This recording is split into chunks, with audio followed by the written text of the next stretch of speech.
দর্শক দেখতে পাচ্ছেন বনগ্রাম হাটের মাঝে এই কাকা যে কোনো ভাঙা প্লাস্টিকের জিনিসে নতুন করে প্রাণ ফিরিয়ে দিচ্ছেন। মাত্র ৫-১০ টাকায় নিত্য প্রয়োজনীয় যে কোনো ভাঙা বালতি, মগ কিংবা ড্রাম সব কিছুই আবার ব্যবহারযোগ্য হয়ে উঠছে এই চাচার দক্ষ হাতে। কাকা এই বালতি সারতে কয় টাকা নেবেন? বালতি সারতে ৩০ টাকা।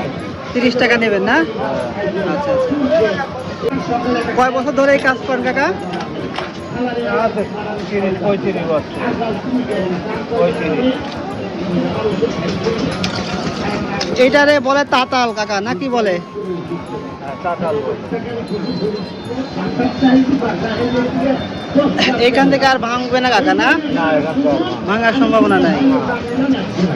এখন ডবল হচ্ছে।